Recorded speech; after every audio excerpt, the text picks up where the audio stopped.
The misunderstood discomfort. You're standing in a crowded mall during the holiday season. Bodies brush past you. Conversations blend into a wall of noise. The air feels thick. Your chest tightens. You want to leave. Now. Most people would say you're anxious. Maybe they'd suggest you're just an introvert who needs alone time. And while those things might be partially true, there's something deeper happening in your mind that almost no one talks about. If you genuinely hate crowded places, not just feel uncomfortable, but actively avoid them, the way you process the world around you is fundamentally different from most people. And it has nothing to do with being antisocial or weak. In this video, we're going to explore the real psychological patterns behind this aversion. You'll discover why your brain reacts the way it does, what cognitive traits are actually at play, and why understanding this can completely change how you view yourself. By the end, you'll realize that hating crowds isn't a flaw. It's a feature of how you think. So if you've ever felt broken or weird for wanting to escape packed spaces, stay with me. This might be the explanation you've been searching for. But first, we need to understand what's actually happening in your brain when you enter a crowded space. The overstimulation reality. Let's start with what everyone gets wrong. When you say you hate crowds, people immediately assume it's social anxiety. They think you're afraid of being judged or that you're scared of interacting with strangers. But here's the truth, for many people who hate crowded places, it's not about the people at all. It's about the information overload. Think about a crowded coffee shop. There are dozens of conversations happening simultaneously. Music playing from speakers. The hiss of the espresso machine. People moving in every direction. The smell of coffee mixed with perfume. Bright lights. Movement in your peripheral vision constantly. For most people, their brain automatically filters out the irrelevant information. They can focus on their friend across the table while everything else fades into background noise. It's called sensory gating, and it's an automatic process. But if you have what psychologists call a low sensory threshold or high sensory processing sensitivity, your brain doesn't filter as effectively. You're taking in everything. Every conversation fragments into your awareness. Every movement catches your attention. Every smell registers consciously. Your brain is processing 10 times more information than the person sitting next to you. And that's exhausting. This isn't anxiety in the traditional sense. This is cognitive overload. Your processor is being asked to run too many programs at once, and it's starting to overheat. The pattern recognition mind. Here's where it gets interesting. Research shows that people who dislike crowds often share a specific cognitive trait: they have exceptionally high pattern recognition abilities. Your brain is constantly looking for patterns, connections, and meaning in everything around you. It's like having a supercomputer that never stops analyzing data. In a quiet, controlled environment, this is your superpower. You notice details others miss. You see connections between ideas that seem unrelated. You can predict outcomes based on subtle cues. This is why many people with this trait excel in fields like research, writing, programming, or strategic thinking. But put that same brain in a crowded space, and it goes into overdrive. You're not just seeing people walking by. You're unconsciously analyzing their body language, predicting their movement patterns, assessing potential collision paths. You're not just hearing noise. You're parsing conversations, detecting emotional tones, identifying potential threats or conflicts. Your brain is trying to make sense of chaos that can't be made sense of. And that creates a profound sense of mental exhaustion and discomfort.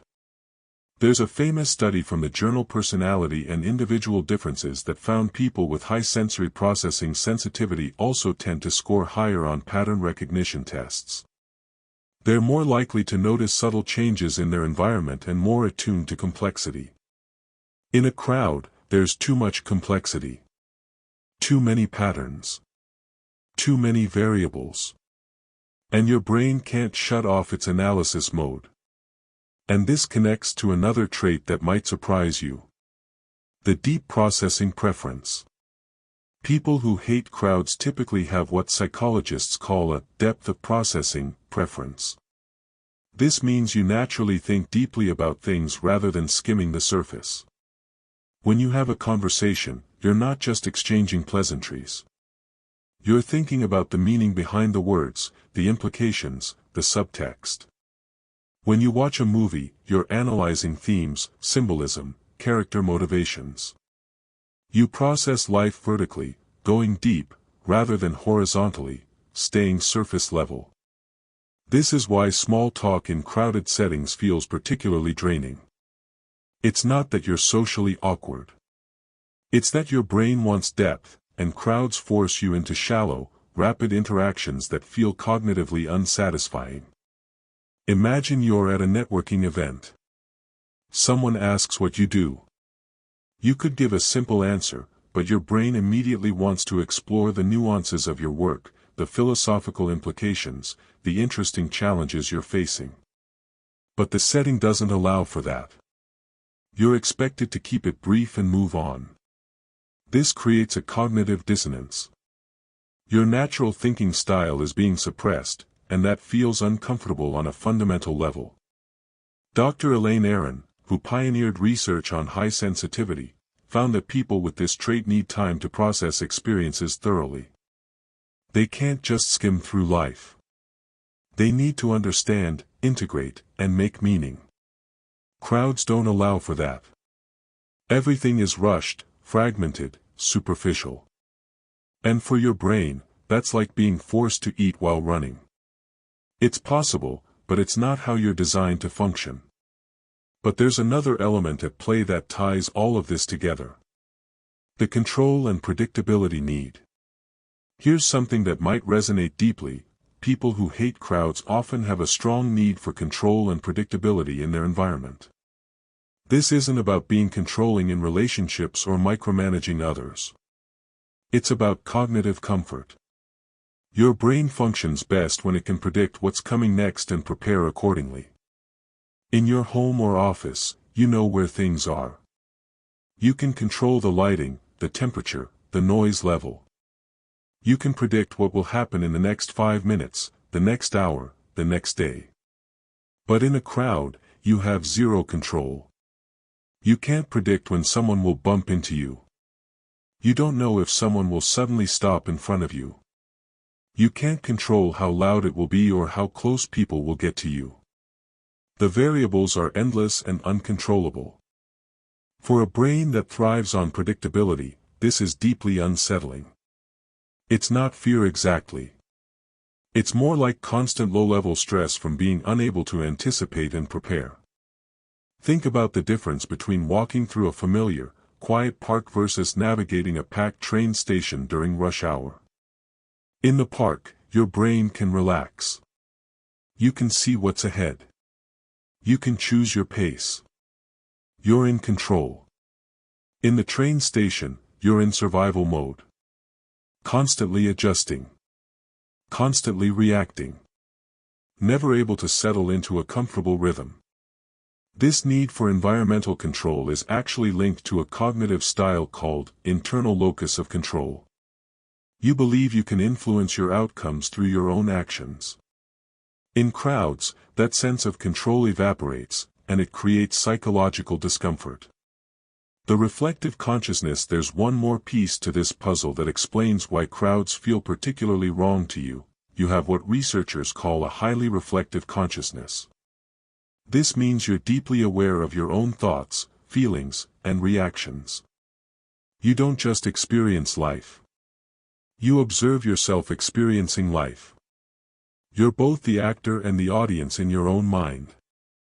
In psychological terms, this is called metacognition, thinking about thinking. And people with high metacognition tend to struggle in environments that demand constant external focus.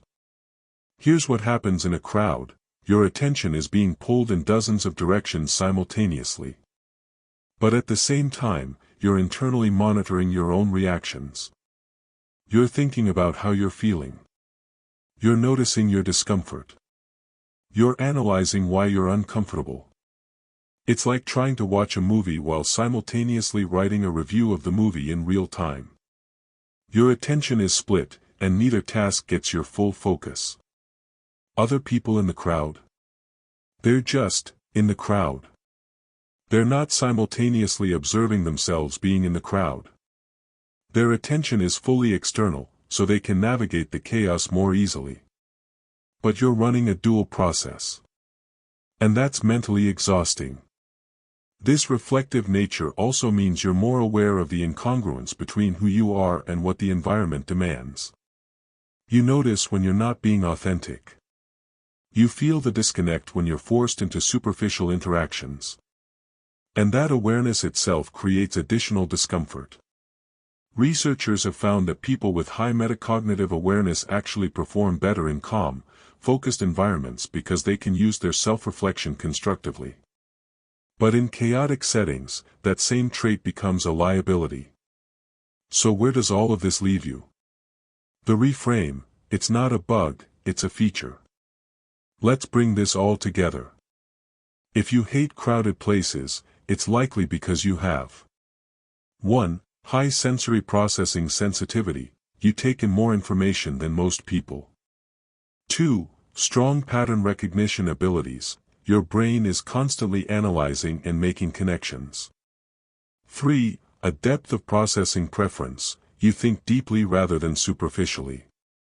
4. A need for environmental control and predictability, you function best when you can anticipate and prepare. And 5. Reflective consciousness, you're highly aware of your own internal experience. None of these are weaknesses. Each one is a cognitive strength that serves you incredibly well in the right environment.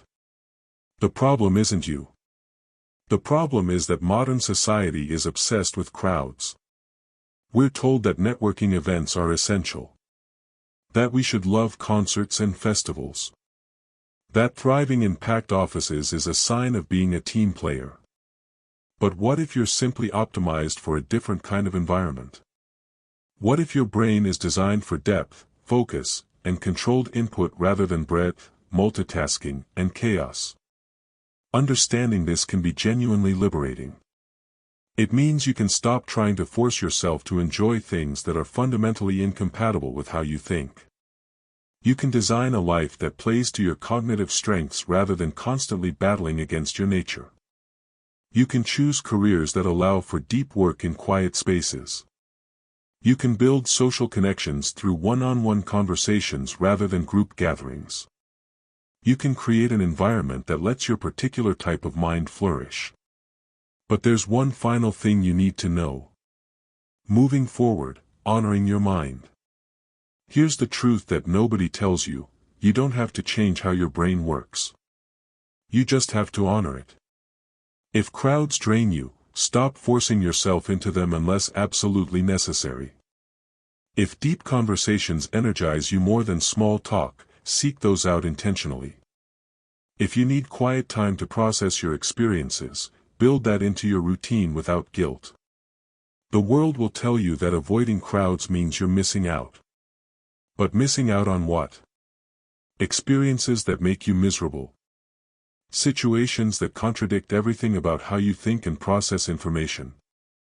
There's nothing noble about suffering through environments that deplete you. There's nothing virtuous about pretending to be someone you're not. The most successful, fulfilled people aren't the ones who force themselves into every social situation. They're the ones who understand their cognitive style and build a life around it. Maybe you're a writer who produces your best work in solitude. Maybe you're an analyst who sees patterns others miss because you have the space to think deeply. Maybe you're an artist who creates beauty precisely because you're not constantly overstimulated. Your aversion to crowds isn't limiting you. It's protecting the very thing that makes you valuable, your particular way of thinking. So the next time someone suggests you need to get out of your comfort zone by throwing yourself into more crowded situations, you can smile and think, no, I'm actually being true to my cognitive design. And that's exactly where my power comes from. Your brain isn't broken. It's just different. And different is exactly what the world needs. If this resonated with you, you're not alone. Understanding your cognitive style is the first step toward building a life that actually works for you rather than against you. And if you want more content exploring the psychology of how we think and why we are the way we are, make sure to subscribe. Until next time, honor your mind. It knows what it needs.